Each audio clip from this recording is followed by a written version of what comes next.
Now, we're going to learn then, based on that, how the industrial associations going to react to these goals. Ladies and gentlemen, you are already familiar with the moderator of this session, as the previous moderator kindly already introduced. Mr. Guy Platten, Secretary General of International Chamber of Shipping, a very dear friend of mine and mentor to so many. Please help me welcome to the stage Mr. Guy Platten and his panel. Thank you. Please have the panel. Sound like Rolling Stones.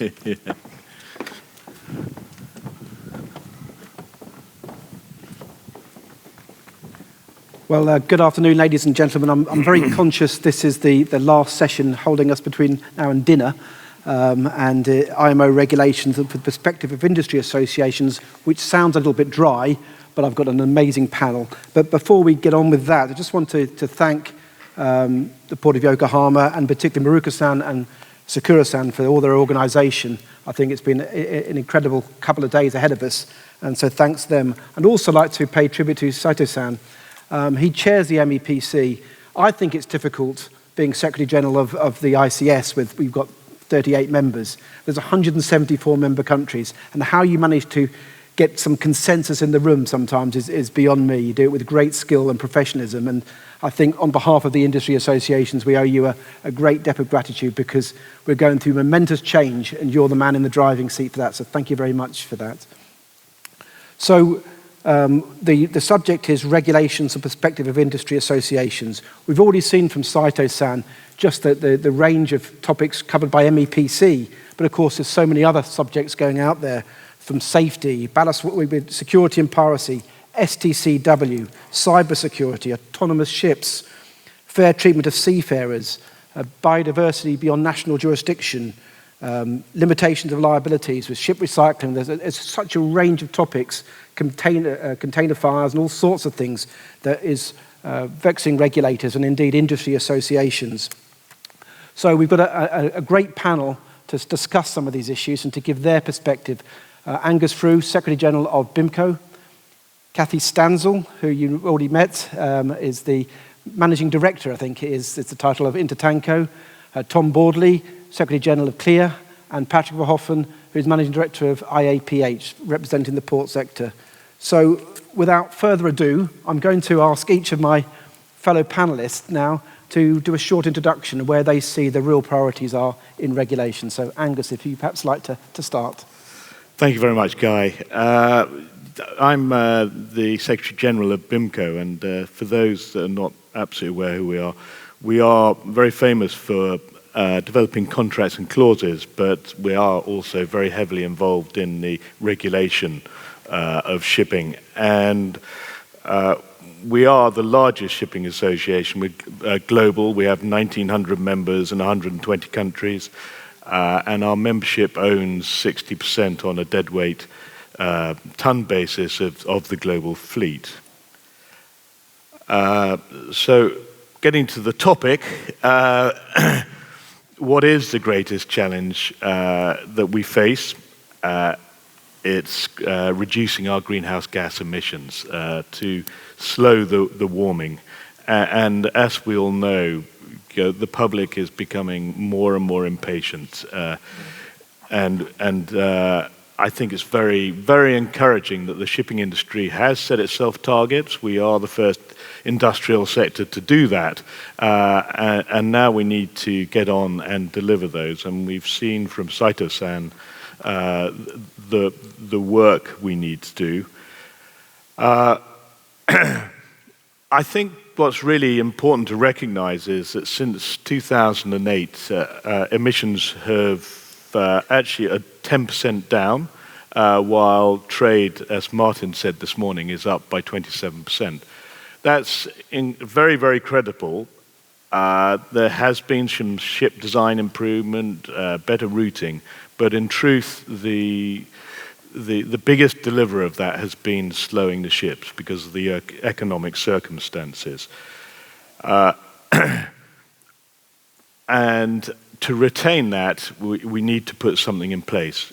We've seen over the last month the VLCC fleet has actually started speeding up because the rates available because of the sanctions placed on COSCO have meant that it's a very attractive on the ballast run to rush back.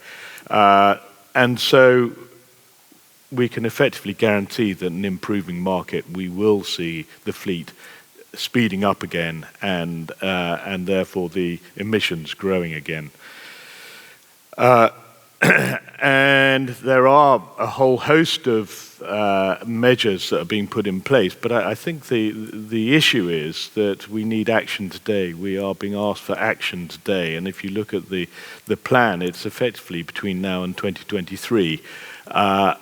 So I don't know how we marry the two, the people from outside of the industry looking in towards the industry and seeing this very long timescale to deliver these sort of things.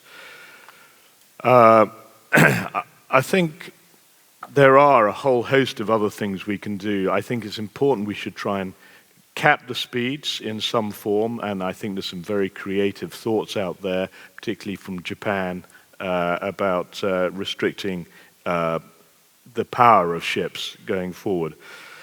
But we also need to find some other options that will deliver some of those benefits. And my personal view is that port optimization, and maybe Patrick can add to this in a moment, but it's what's been described as converting sailing time into converting waiting time into sailing time. And that means sailing at the most efficient speed so that you arrive at the pilot boarding place just in time to just go straight into port and all the services are ready and waiting. At the moment, we know that people are sailing fast to get to a port and then throwing the anchor out and sitting for maybe a week or two. And that is really not efficient. In fact, there's been a desktop study that showed between Bremerhaven and a voyage between Bremerhaven and Rotterdam that in some circumstances they could have saved over 20% of the fuel on that leg. I think these are tremendous. This represents a tremendous opportunity, and I know there's some really exciting projects being done by the industry, but it won't happen without cooperation between the ports, the port service providers, and the shipping industry. And I guess we as a shipping industry are regulated, but I'm not sure that how IMO can actually have the influence to bring the port sector to join us in that.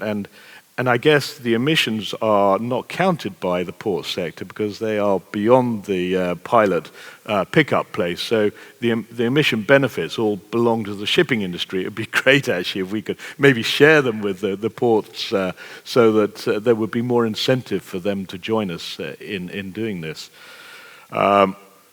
I think it's a very ambitious plan and it needs to be rolled out globally and really how can we give the incentives for people to do that, I think is my question today. Anyway, let me hand over. Thank you very much. Thank you, Angus. I wonder before I move on to Tom, I'm going to leave Kathy to the end because she's going to sort of wrap things up a little bit. Ladies last. If we could put the introductory slide on. It's got the Slido code on if you want to ask any questions. I don't know if they can put that on the screen. Anyway, whilst they're doing that, perhaps, Tom, I could ask you to give your thoughts on regulation from a CLIA's perspective. Thank you, Guy. Maybe just a few words of introduction. My name's Tom Boadley. I work for the Cruise Line International Association, which represents most of the cruise lines in the world. And I'm very pleased that we can be represented here today. There's a representative from one of the major cruise lines, Tom Strang, who's already here. Quite often the cruise industry is omitted from these events, so my big thanks to Morioka-san, first of all, for inviting me and making sure that the cruise lines are included in this event.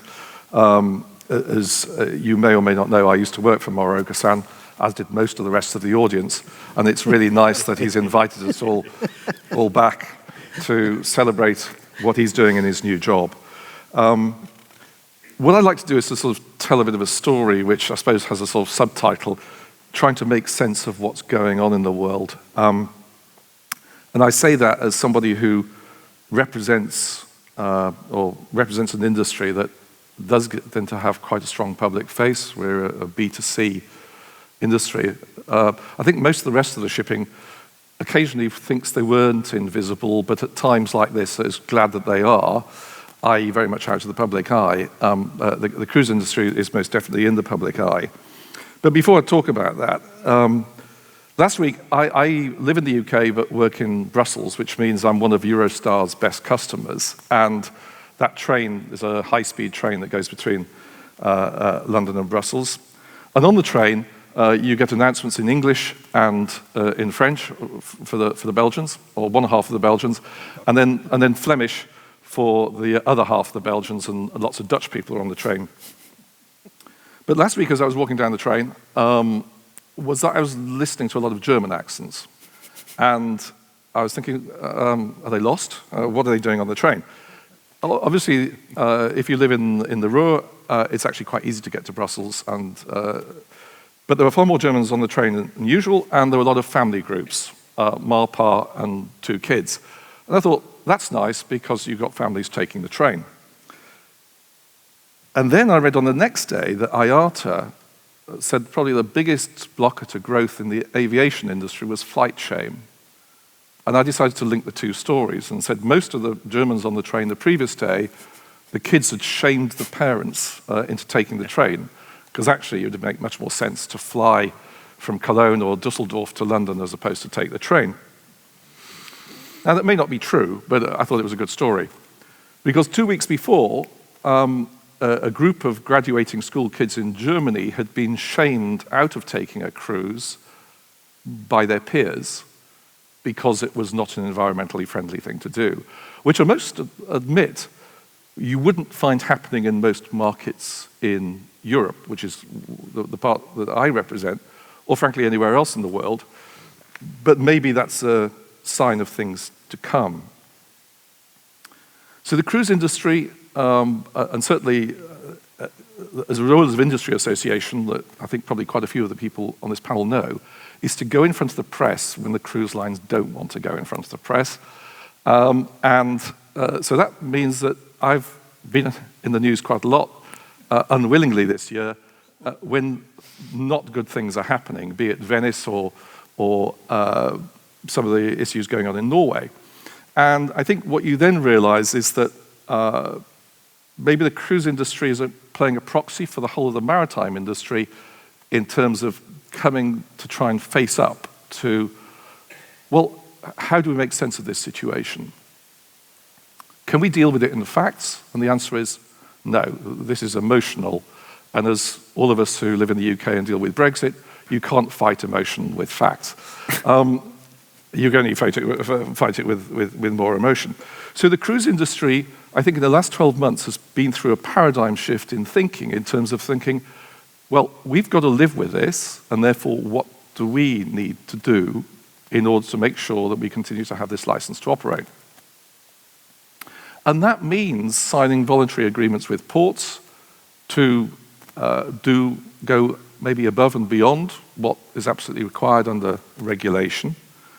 And I think one or two of the other speakers hinted at it, is that maybe we're thinking we're going fast enough to build a global consensus, but maybe the rest of the world is not happy that we're going fast enough. Now, in that situation, some various things can happen. Sectorially, the shipping industry starts breaking up, with some people wanting to do more than others, and we've actually seen that in France already, with people signing a charter that goes beyond IMO regulations. Or we find that regionally, we get pushed beyond where the global consensus wants to be. And if we look at the last 10 years, the European Union has had several attempts to push IMO to go faster than it wanted, and in the end, they were outvoted. They regrouped, but don't believe for a moment the European Union isn't going to come back, particularly in the arena of carbon pricing. They are certainly pushing the aviation industry very hard, and maritime is in their sights, albeit this time I think they've realized that they've got to win hearts and minds in IMO as as opposed to trying to do that. So I think the end of my opening comments are, I know we think we're working as fast as we can, but will that be fast enough? And secondly, maybe on the wider point, when the history of the first half of the 20th century is written, will they be kind to us? Thank you. Thank you very much, Tom. It leads nicely into to Patrick as well. I mean, it's actually quite rare that we have a panel where we have both ports and shipping on the same panel. And I think that shows what we need to do to build more consensus there. And in fact, I don't think IAPH has got, you're not an NGO at IMO, as I understand.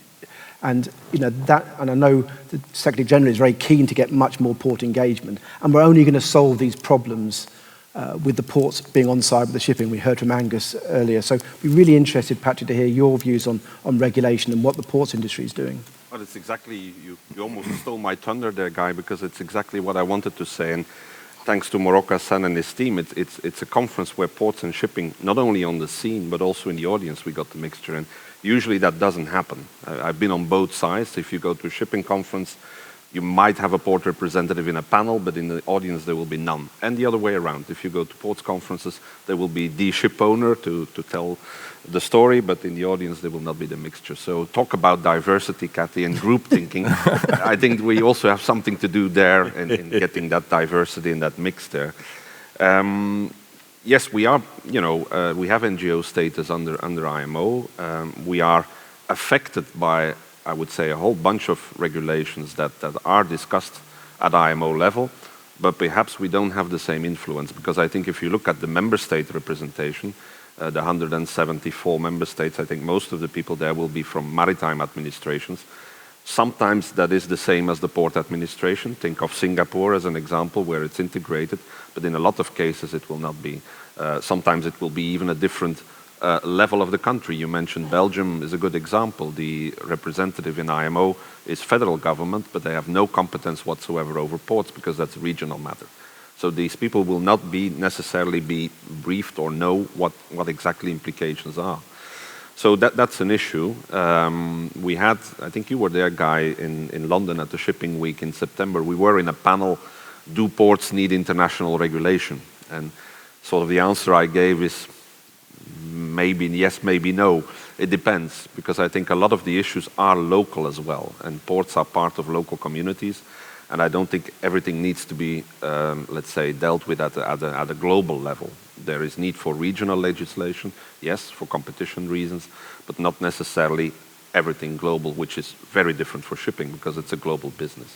So we're sort of halfway in there, but clearly we want to play our part in the discussions. And you mentioned the example of port call optimization. You could say the same about the fuels of the future. We heard a discussion this morning, although I'm not sure whether I agree with the 20%, 80%, that 20% is ship-related and the rest is land-related.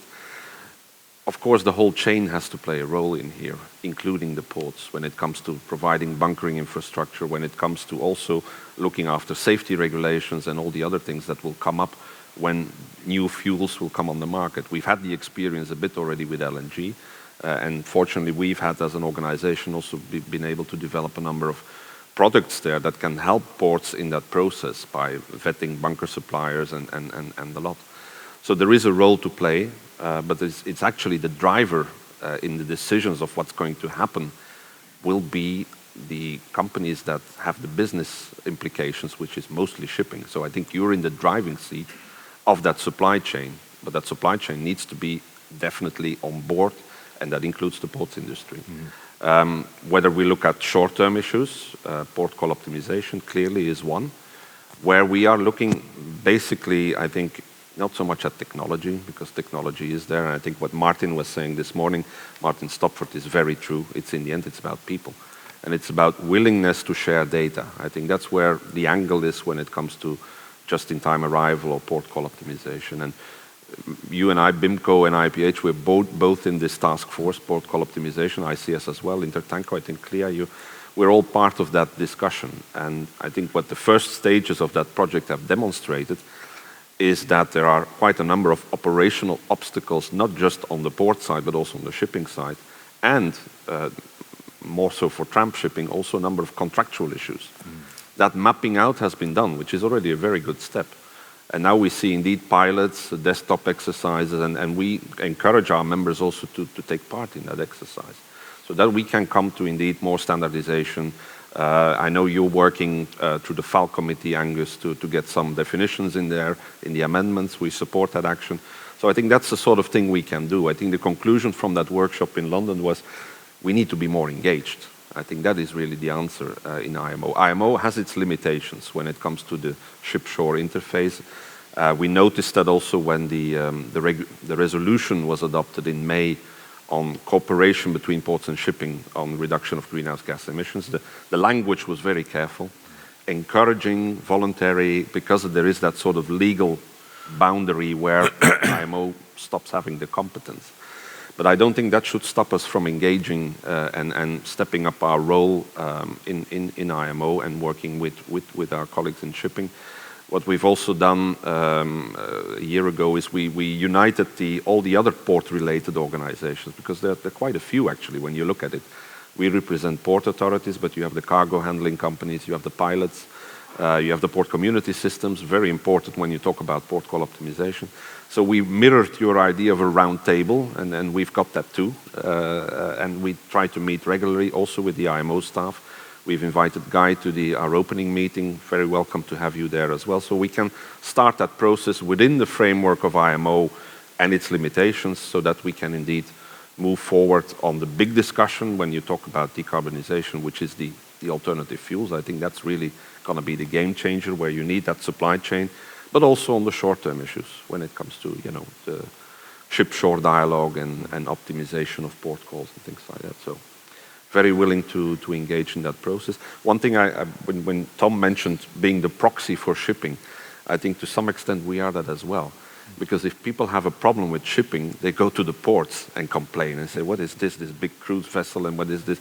So we're also a bit in that proxy role, if you like, and even if we're not responsible for commercial decisions taking in shipping, it is important that we speak to each other, that we share information, and we're looking at cruise now in particular, because that is at the heart of the attention when you look at local communities, and they come and knock on the port authorities or the terminal operator and say, what's this?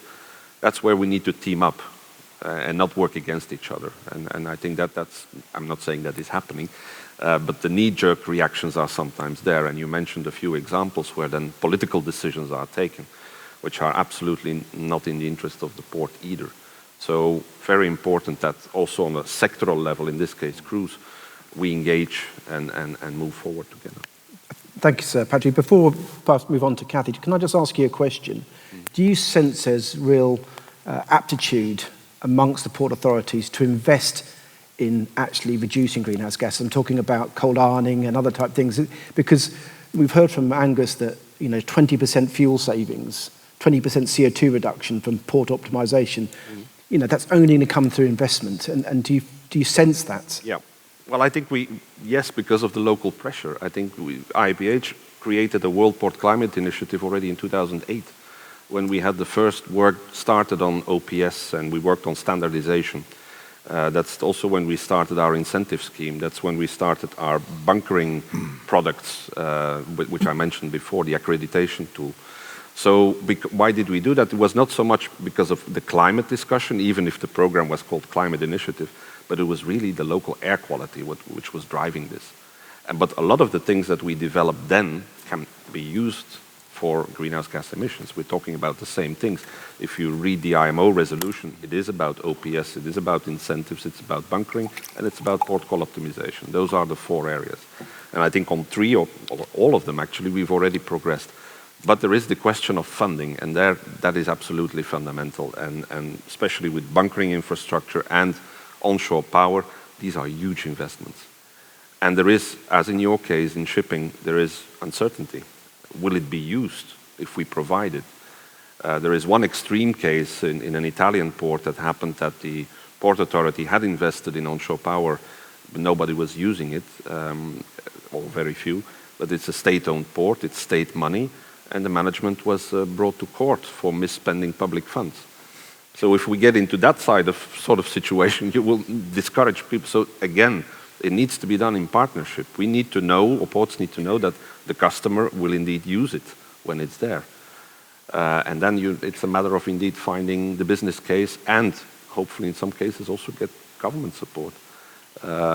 Whether that's through taxation or through other forms, I think we need to look at that as well and maybe voice that message a bit stronger as well, because we're talking about really big investments here.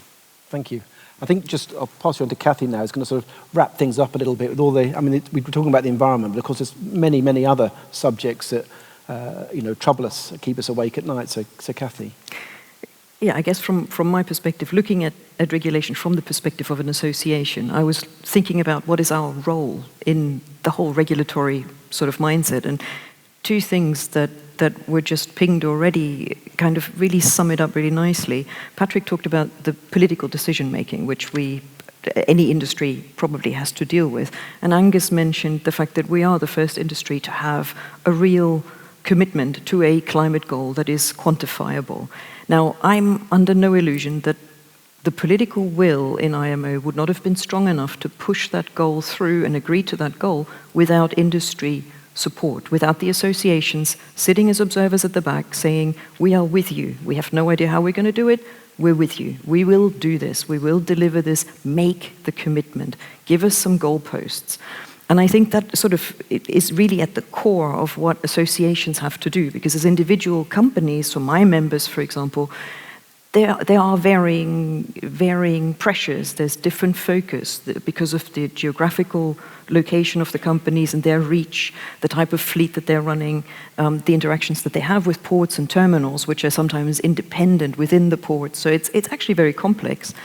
But what's really interesting is that as associations, they come together, and whether that's on the shipping side or on the port side, it doesn't matter, and we can drive political agendas in the right direction for society if we have the vision. So just sort of thinking about what we haven't talked about, GHG and the sulfur limits and all of those things are obvious, but for us right now, for example, it's about the piece to look at the future of our industry and say, what skills are we going to need? What is the competency that we're going to need both in seafarers and ashore, and what are we doing about it? Because on the regulatory side, seafaring skills, the minimum standards are set by the STCW Convention, standards of training and watchkeeping. Is that convention as a minimum standard good enough for the future of our industry that's going to have to deal with highly automated systems, a lot of IT infrastructure and cyber issues, which is another great focal point, because cyber moves so fast. Any kind of developments in the world of cyber happen so fast that any kind of regulatory process, like the one that we're used to at IMO, would be far too slow.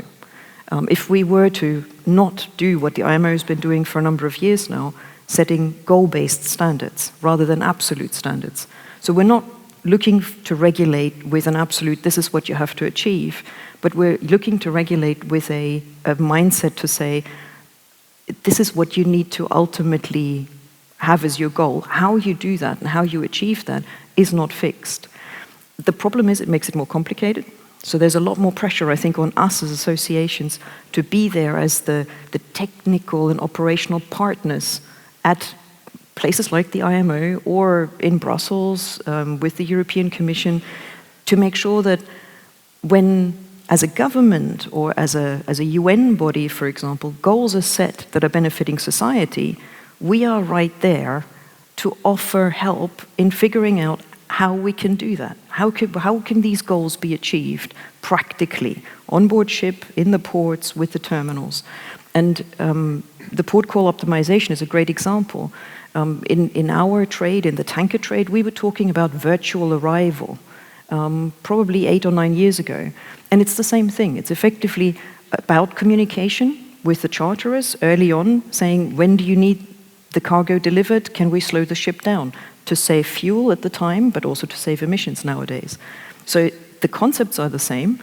And so in terms of, I don't think these concepts can necessarily be regulated, but we can have ambitions that are goal-based, and then we use all these things and put them in the bag, because there will not be one silver bullet. There will not be one solution for us in the future. Decarbonizing the industry isn't going to be one solution. There won't be one type of fuel. There'll be lots of different solutions ultimately bringing us to the goal. Other things that we haven't talked about, and that Saito-san mentioned some of them, it's probably too big a topic to deal with, but there are lots of issues when it comes to regulation that we haven't started to think about, really. So lots of people are starting to talk about the alternative fuels that will be zero carbon or effectively zero carbon, like ammonia or hydrogen. But we know that today there is no regulation in IMO, none whatsoever, that deals with hydrogen either as a cargo or as a fuel. So if we wanted to be serious about using hydrogen as a fuel, we would need to start developing that regulation. We would need to work quite fast. We would need to bring everyone together and say, looking at the safety aspects and everything else, how could we do this? So from an association perspective, it's always, I think, a balance for us to say, okay, we are listening to, for example, member states of IMO. They are the United Nations. They are society telling us what is important for them. Looking at plastics as an example, it's a very good example. We know, for example, that marine plastic litter in the Pacific gyre, the Pacific garbage patch, as some have called it, is over 60% discarded fishing gear.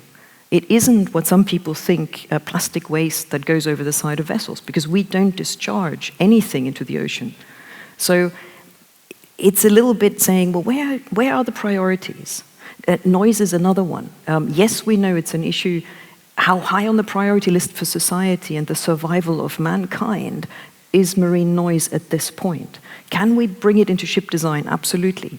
But at what point does it actually influence the ships of tomorrow and make them less carbon efficient, for example? We have the same with the fuel debate with low sulfur. Some of the low sulfur solutions that are being proposed are ultimately, if you look from well to wake, higher in carbon emissions. So we need to keep that bigger picture, and I see that as really the main role for us as associations. Thank you for that, Kathy. Actually, we've got a number of questions on Slido, but I thought we'd try and be a little bit controversial to start off with, and what you just said segues nicely into that. So the International Maritime Organization, we all recognise as the global regulator, and I think as industry associations would all say that it's so important. But IMO was the creation of the 20th century, I think 1958. It was a different time, different communication, different pace, and change is happening so quickly in our industry. I'd really be interested in what the panel think. Is the IMO fit for purpose to really cope with all the changes that are coming? And if it needs to be changed, how should it be changed? So hopefully I warned you a little bit before this, that's a bit of a chance to think about it. So who would like to go first? Okay. Well, okay. And this is certainly not taking any attack at the IMO. I think it's a wonderful organization. But just to sort of warm to my previous theme, I mean, first of all, you didn't have to walk through any demonstrators to get to the Yokohama Maritime Forum, so that if Extinction Rebellion or the climate change protest movement is alive in Japan, it's not in Yokohama this afternoon. So for that reason, we're quite safe in here. But you may or may not be aware, back in September, the Frankfurt Motor Show was almost abandoned because of extreme extinction or climate change protests, which resulted in most of the non-German manufacturers withdrawing from the event. It's a biannual, probably one of the biggest motor shows in the world, and the view was that it may be the last one. Now, I don't think the motor industry is being forced by regulatory pressure to go electric very fast. They're being driven that way by consumer demand. And that's the great reason why I think we're quite fortunate in the maritime industry, is that our invisibility helps at times like this, is that, I think the cruise industry is quite particular. Patrick alluded to it. The ports have to be our best friends. The ports have to explain to communities why it's a good thing that cruise ships come into their ports, that the passengers get off the cruise ship and they go and spend money and they help the economy. And if we don't have the ports as our allies, effectively we lose our local ambassadors to do that. But I think just going back to the motor industry, and I think probably the shipping industry will be okay for a while is that we will allow this regulatory process and the process of consensus building on all these really difficult topics, it will be allowed to move at its own speed. So I don't have any particular fears about the IMO, but I am a little bit concerned that there will be certain breakaway regions. I mean, you could argue that Norway has already done it in its decision in the World Heritage Fjords to limit ships to Tier 3 by after 2022. So effectively, they've created their own regime for some of the most delicate environments. You will probably see the same thing happening in Alaska. Now, that only affects a very small amount of tonnage. There aren't a huge number of oil tankers going into the Norwegian fields, for instance. It's largely purely a cruise-related thing. But you only have to see a slight acceleration in that tendency, and then I think it will begin to bite into the mainstream maritime industry. So I think I have a lot of confidence in the IMO and the ability of people there to work diligently to work through what is quite a long list of issues. I think, as Kathy says, I think that we need to prioritize. I think there are some things that are perhaps more important at the moment than others. But I think we just need to be alert to the fact is that there will be bits of the world that simply declare independence and just move a little bit faster. And if we can live with that, that's fine. Angus?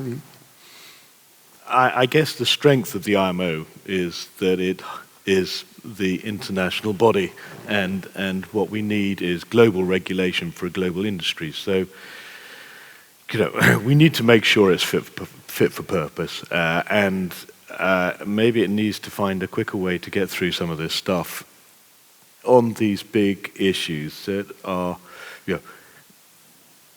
unlike yourself, we aren't consumer businesses. The rest of the industry, we are somewhat hidden, and so aren't facing consumer pressure to act. So I think it's all great credit to the industry that we have gone out and made these commitments, and we do need to deliver them. But I think if we start getting regional regulations, then that really is a big problem for the industry. And we've seen this with just ballast water treatment systems, and the US having their own different standard, and the problems that certainly the angst it's caused over the last couple of years. I think it's been a big problem. And so, Kathy, just drawing on Angus's point, what lessons do you think we can draw from the Ballast Water Management Convention and the length of time that's taken to come into force and to be adopted? And the same, there's obviously criticism about the sulphur regulations as well, at the pace of that. What can we learn from that, do you think, that we can apply to the future regulation, particularly around the greenhouse gas and ammonia and hydrogen, as you've already talked about? I don't want to be too controversial, but I think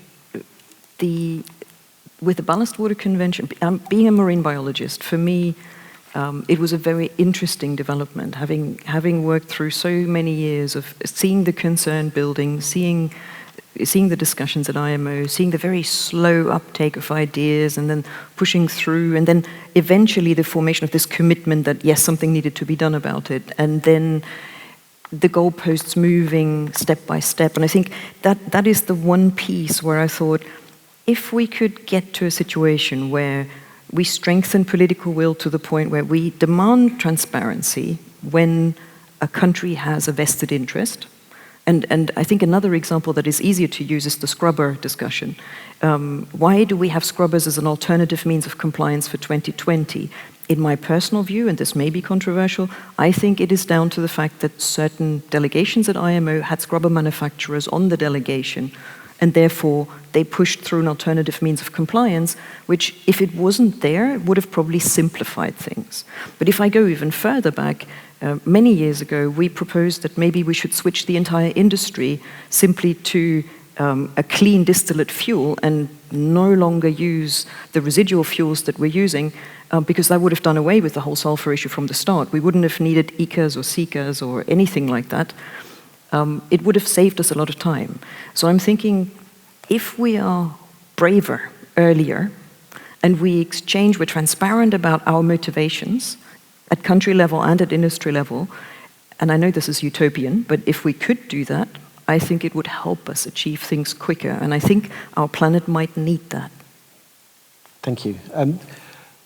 Question, I think, from Slido here, which is links into to that as well. It's actually for Patrick, which is, can we hear some firm examples of how the port sector is engaging with the initial strategy, and what areas are they engaging in?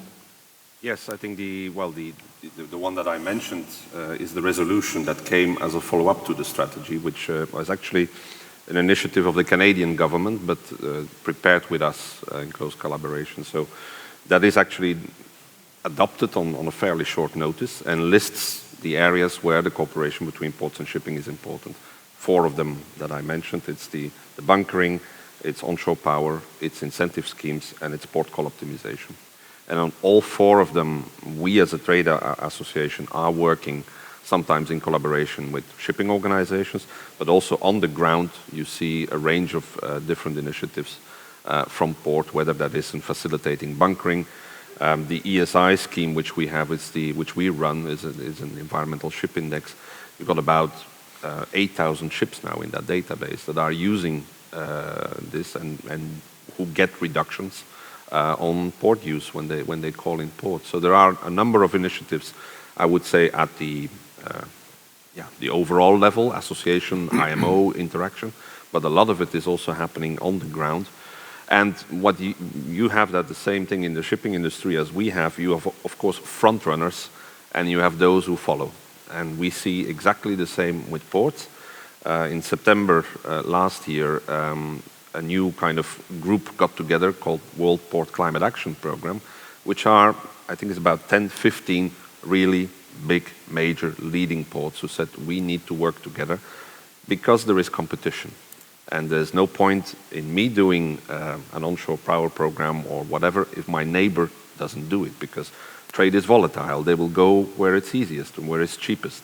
So that cooperation is coming, the same as you see in the shipping industry, the Getting to Zero coalition. These are initiatives of front runners who move a bit faster than the rest. And sometimes that's a problem for trade associations, but it doesn't have to be.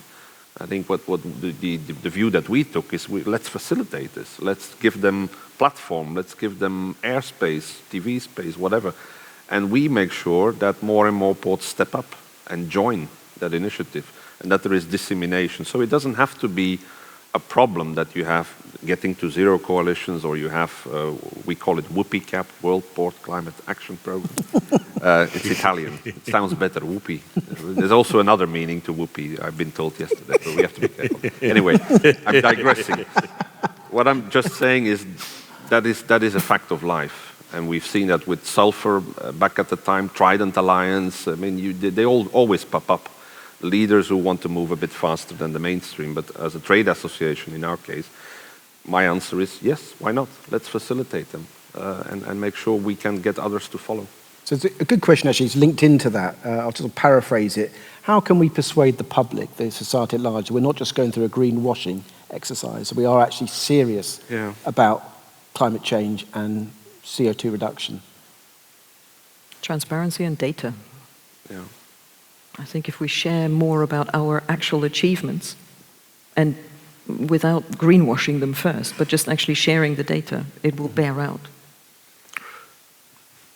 I think that we're an industry that doesn't really shout loudly enough. You know, the airline industry are much better at this kind of stuff than we are, and one might say that they're not nearly as advanced as we are as an industry. We're too shy as an industry to tell people. We need to tell people of what we're doing, and then people will understand better. You know, I think it's fantastic that our emissions are down 10%, so we steamed a little slower. Hey, that's fantastic, though. We must be one of the few industrial sectors that could say their emissions have gone down over the last 11 years. We're not telling people about this. We're not telling them about the incredible story about oil spillages. I mean, there is some really brilliant stuff. You know, how many areas are we attacking on ballast water, sulfur, greenhouse gas emissions, black particulate matter, noise, hull fouling? I mean, it's such a broader agenda that we're all chasing. It's an incredible story, but we're not telling people. And I'm sure we could really do ourselves some great favors by probably doing what Tom's about to say the cruise industry are better at it than the rest of us. Tom? No, I was going to suggest that actually keep out the public eye. That would be my recommendation. 10 years ago, the container industry spent several million with a famous PR agency trying to figure out why they weren't appreciated by the world. And the answer, after shelling out $6 or $7 million, was, actually, the world isn't particularly interested in the container industry. Be happy. Because if they're interested, it means there's something going wrong. As the sort of the face of the cruise industry in what's been quite a turbulent year, I would happily trade places and be invisible. Frankly, your invisibility is your best card. The fact is that what you're trying to explain to the public is simply not going to resonate, either because they don't understand the technology or because their stuff is still showing up on Amazon the next morning. It isn't stuck somewhere in an ocean because a ship has broken down. And there's all sorts of industries that do great things for the world and are largely invisible. And some of them have tried to be visible and failed. And I actually think the shipping industry isn't in a bad place in that respect. Some of us, the ports and the cruise lines, probably a little bit closer to the public face. And I think the cruise industry is working very hard to put its best foot forward in terms of being a showcase for a lot of the technology that is being adopted, and will continue to do that. But I can assure you there's a lot of people don't want to allow facts to get in the way of a good story. I mean, for some of you may be aware that T&E, a fairly well-known non-government organization in Europe, came out and said that the 10 cruise ships from a leading cruise line produce more sulfur than the entire car population of Europe. Well, it may or may not be true. Actually, it could be true. We've been through the analysis, we're not quite sure.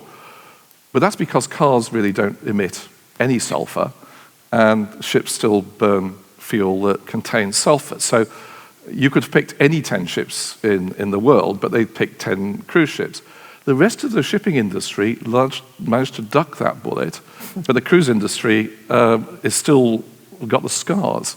So I think that, decide where you want to position yourselves. I think the shipping industry probably has time to get on and produce a lot of the tangible benefits that these targets require it to do.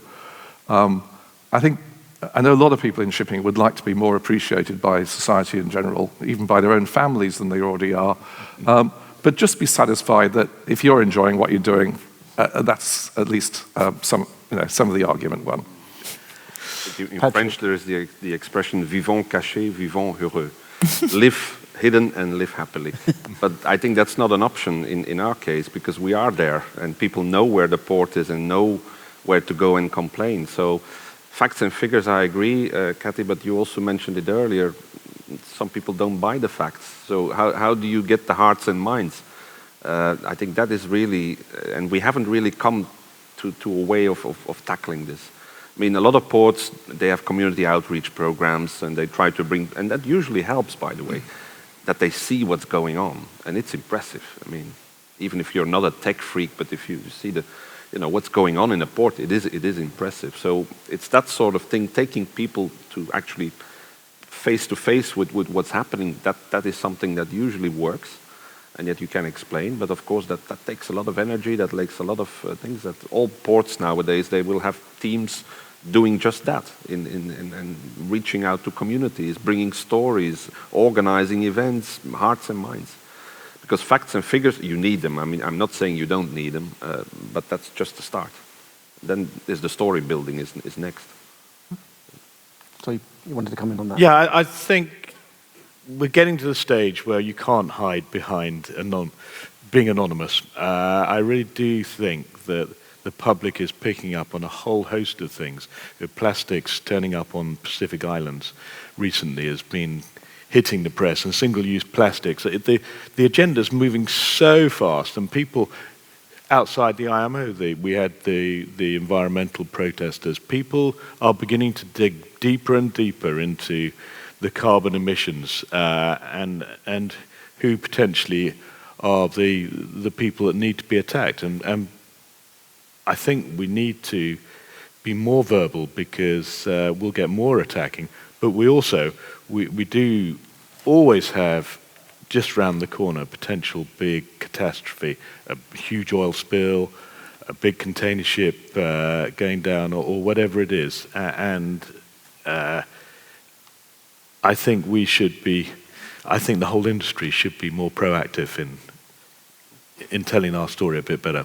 Maybe not advertising it, but actually you see Mediterranean Shipping Corporation with full-page Financial Times adverts on the emissions reductions from their latest generation of container ships. I think that's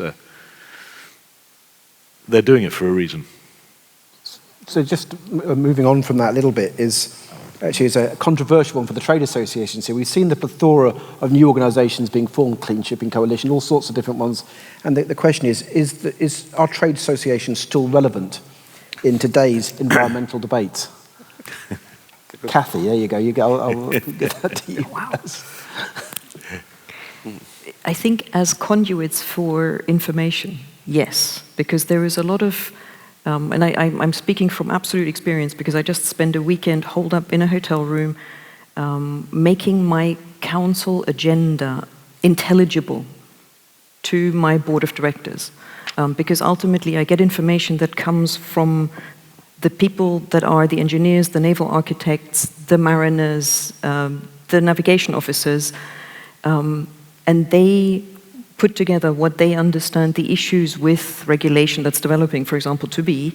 They then give that report to me, and I then need to change the language to something that is suitable for a board-level discussion and decision-making at high level. And I think, if I take that as an analogy, something similar happens at IMO when we sit at the back and ultimately the high-level discussions, what society needs to achieve, what the United Nations have decided, that is clear.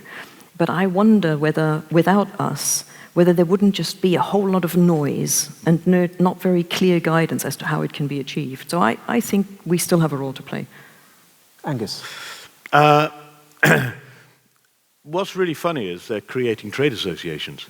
Mm-hmm. So they clearly are relevant. The issue, I think, is that we're failing them because actually we could have done the Trident Alliance work, and they should have come to us. They're funding us. So actually, I see it as being controversial. Maybe we could have done better. Yeah. In all of these, we are very expensive to run. The industry is paying for us, and yet they feel it's, or maybe it's a naivety and not understanding the work that we really do. So we don't explain our work as well as we should do. Is that? I don't know. Maybe we should ask the people that set them up. But and from your side of it, clear and ports.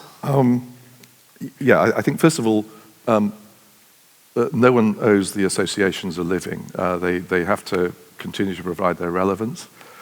Having come out of the classification industry, where quite often some of the big players used to question the value of IACS because it was democratic, and obviously the bigger players tend to think that they can do more or should have more say in the industry association. I can't say there are any parallels in CLIA, where we have a far more democracy, particularly amongst the largest cruise lines, where I think they recognize when they want to promote themselves and when they want the industry association to promote what they're doing. Earlier I said that often when things are a little bit difficult, I think a lot of the individual members prefer that the association take a view. And certainly when things get a little bit political, often you'll see or hear on the radio that it's the industry association that gets put up as a spokesperson rather than a representative of the individual. So I think the associations have their uses, but ultimately it's for the members to decide whether the association is doing enough. I just wanted to come back to something earlier, because I've been talking with some of the aviation associations in Europe, and people said, oh, the aviation industry has a much better sort of profile in the public. I can assure you they don't think so at all, be it the flight shame campaign in Scandinavia, which has reduced flights in Sweden by about 8%, or the advert by KLM saying don't fly unless you really need to, the train's much better. I think the airline industry, probably far more so than the shipping industry, is facing this challenge of of CO2 and environmental profiles. And certainly the aviation industry associations in Europe are under a huge amount of pressure. So I don't want us to think that we're being picked on and others are doing better. Having seen a few of these associations, I still maintain, I think, that shipping generally isn't in a bad place. But no, I mean, I'm not... I think, as Kathy said, in the environments like the IMO, I think the associations provide tremendous value, and often I think that's probably where you see them at their best, working together like that. I do fear what would happen if the associations didn't exist. I don't know what would take their place. Patrick, do you want to? Well, it's the question that actually is highest on my agenda today, because when I joined IAPH, we were still sort of in a declining phase. We've been losing membership for a long time, and we were founded in 1955, and we're basically a network organization. But in today's world, you don't need an association for that. So we've really been putting our minds around to what do we do? And we pushed simply the reset button and said, okay, we start again. So we're a 69-year-old startup, basically, trying to find what is our value as an international ports organization, knowing that you have strong regional organizations like ESPO, American Association of Port Authorities. So what do you offer extra? And we came with two answers. First is leadership, but pick your battles.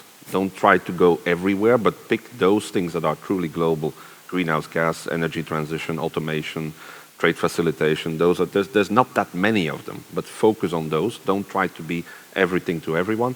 And in our case, the second role is assistance, because we have this diverse membership in developed and developing countries. So we're really also going into that pillar, offer training, offer mentoring, all that sort of thing that you can help. First of all, with leaders, that make sure you got the leaders on board, that they stay with you, but also that the other ports have something they can learn, they can exchange and move forward. We're a bit different than you guys in the sense that we are only partially covered by IMO regulation and perhaps not as direct, raison d'etre when it comes to international regulation, but still we are affected and we need to engage and we need to step up. So it's a dual role that I see for us. But we've been going through that process. What if we didn't exist? Who would miss us? In the previous configuration, I don't think many would have missed us. But now, yes, we're trying to get back and with a clear focus on what we do. Good. And a good governance. That was also necessary. Good. It's making sure we state our purpose and we are useful to our members, isn't it? And questioning that. I mean, one of the things, we just changed subject very slightly. We talked about IMO, the importance of IMO, and that it does a really good job. But we're seeing more and more regional legislation trying to be put in place. So I'd take, for example, the ETS scheme is being proposed by the European Commission. How do we as trade associations sort of counter that? How do we make the case that actually we're better doing this at a global level? Anyone? Or do I pick? Why Tom. Why don't you answer the question yourself, Guy? Well, that's that's a good thing about being a moderator, isn't it? Personally, I think it's a real worry and a real concern. I think we have to really, I don't think there's a perception, I think, that shipping is not moving quick enough. And you talked before, let IMO take its time and go through its procedures and all the rest of it. But clearly, some areas don't feel we're moving fast enough. So what do we do to counter that? I think that's a dilemma that we're facing, certainly as ICS and EXA and others, which are saying, no, keep trying to make the case that let's take it to IMO and let's get a global solution to this problem. Yeah, I mean, I think just to buy myself some time by shooting it back to you, but I think associations can't take positions against governments or for CLIA in Europe to be totally at loggerheads with the European Commission is not a good place to be, because there are all sorts of other things where we need their cooperation, where we don't go offside. I think what we can do is, particularly on things like carbon tax, point out some of the practical difficulties with whatever implementation they're planning to do. But there will be a fairly hefty group in society that, as was a very good case made by Martin Stopford earlier today, is that, well, why doesn't the shipping industry pay the sort of tax that other people are paying on carbon? And again, is this something that the industry will offer up under some sort of self-promoted scheme in order to buy off regulation? Because I think what we found several times before is that if an industry can self-police or self-govern, it's a lot better than whatever is being pushed at you. But I think you have to make a judgment as to how likely that is to happen. And I think a lot of us that have spent some time in the maritime industry think that some sort of global carbon tax is not around the corner. So, yeah, it's a delicate balancing act by not denying the logic of the case, but trying to make sure it doesn't happen anytime soon. And I think it's coming back to what I said earlier. It's about collaboration, and it's about understanding what we're trying to achieve, or what the counterpart is trying to achieve. And the ETS is probably not the best example, but if you look at biofouling regulations in New Zealand, for example, to understand why New Zealand is concerned with its local ecosystem and why it's more concerned than other areas with bioinvasions, is the first step to then collaborate and go, okay, so what is the best practice? How can we make sure that a global industry that is trading in this region can comply and assist New Zealand in achieving what they need to achieve as a government with the respect that that deserves? And I think that's very important. So being at loggerheads, there's no point. Who are we to argue with society effectively? And the same applies, I think, at IMO. It's the representatives of the member states of IMO are those that have been elected to represent society's voice. So all we can do is collaborate and try and get to the aim together. And sometimes our solutions may be different than theirs. So then it's just a question of seeking alignment, possibly giving some leadership where we can. But yeah, it's a complicated process. In the case of Europe, of course, what complicates it, IMO is intergovernmental, so you have actually, it's the member states. But of course, Europe, you have a European Parliament, you have the Commission, you have three parties that you need to convince. Commission, I think they're, I wouldn't say they're specialists, but at least they've studied the files and so on. But in Parliament, I mean, an MEP, 1 minute is talking about greenhouse gases, 5 minutes later it could be, I don't know, about swimming pools or whatever. They have such a broad range of topics. And to win their sort of hearts and minds, because it's the same thing, that requires a lot of investment. I think what, in my previous job with EXA, what we did good with the ICS, we invited them over always to the IMO. We had dinner with them, we explained to them, we showed them what was going on. And at least on ETS, at that time, we managed to buy some time to say, let the strategy work.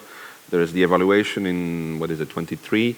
Let's see the results, don't go yet.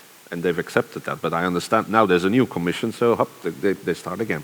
So it's a continuous process that you need to do, both the regional and the international organizations working together there and making sure you get these people on board. It's not so much commission and member states, because the member states people will be the same, but it's MEPs. Those are the ones, members of the European Parliament, those are the ones you need to convince, because those will be also very sloganesque in their approach to say, okay, let's do this, let's put everywhere cold ironing up, these sort of simple slogans. That's unfortunately how it works. So you need to talk a bit their language as well and bring them in and show them what's going on. And it worked at that time, at least in buying some time. What the approach now is, I don't know, because I understand it's now the Commission who actually said we're going to do it. But, okay. I think carbon trading scheme is fine if there's a solution, but we don't have a solution. Our ships are relatively efficient at the moment, but we don't have zero carbon options available. But maybe once we have got some options, it might be the right thing, but it should be globally to encourage that change. If there's, because there's clearly going to have to be an investment by people into the technologies of zero carbon. It's probably going to be more expensive than existing technology. So, it's a bit of a carrot and stick. You can actually, if you do have a carbon tax with a solution, then you can drive behavior with it. But having no solution is just a tax.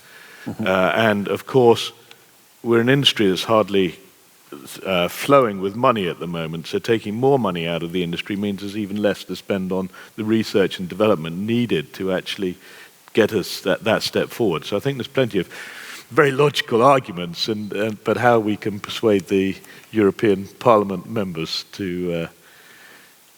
unless the money is used in a fund which flows back to the industry for research and development or technological development, that could be something to look at maybe. Well, we'll certainly be looking at that, I'm sure. But I think final thoughts now, it's conscious of time, and I promised that we would finish just before 5 o'clock. What do you see as our greatest challenges as a trade association now?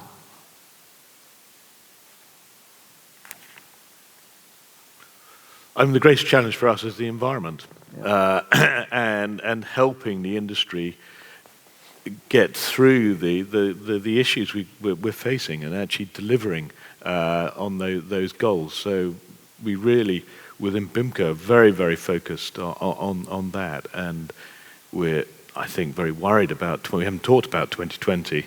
It's only a few weeks away, but I think for the big container lines who know their routes and have huge buying power, that's fine. But I think for the trampers who don't know where they're going, to be faced once you've cleaned your tanks with having to buy high sulfur fuel and then maybe having to pay someone to take that fuel away at the next port and then clean your tanks and everything else. I mean, it's really all the environment and how we can help our members get through, first of all, 2020, but then the carbon agenda. I think, well, actually, there's a question. There was, we haven't time for it now. It's about the health risks as well, about blended fuels. There's obviously concerns there with the 2020. Kathy, some final thoughts. I think one of our biggest challenges now is getting to a position where we build the trust that we need to collaborate, because the issues that we have right now, the environmental issues that we have right now, are bigger than the little oil spill problems that we had, which were of course regionally very important, but on a global level, this is much bigger than all of us. This is a generational issue, and it's something that we just need to take on and go, right, what are we going to do about it? That needs leadership, and to get leadership in a democratic environment is always complicated. So it is about building trust that we're all actually looking at being transparent and coming to a joint solution for the right reasons, rather than being a lobbying organization. I think that's, for me, I consider the word lobbyist nearly as it's a bad word. When somebody says, oh yes, so you're a lobbying organization, and that's not where I want to be. Thank you. Tom? Well, I think it goes back to what I was talking about at the beginning, which is trying to make sense of the world. I think a lot of us have grown up in quite a sort of peaceful, prosperous period where global trade has happened. This climate change thing, I think, is a really, really challenging problem, not just in actually dealing with the issue at hand, but dealing with attitudes. And if you factor into that a sort of feeling that a lot of the world feels that it's sort of missed out or it's lost out, and you can see that in the yellow vests in France, and in more recently riots in Santiago and things like that. I just think we're moving into a different world, and I think we just need to be equipped to deal with the unexpected, because I think we're going to get quite a lot of it. Yeah. Patrick? I think it is this energy transition clearly, as for all of you, a major issue. There's the shipping side of it, but a lot of ports are also industrial locations where you have refineries, coal plants and other things. So that's the other side of the discussion, is how do you deal with that? Because they're also customers. They pay rent, they lease land.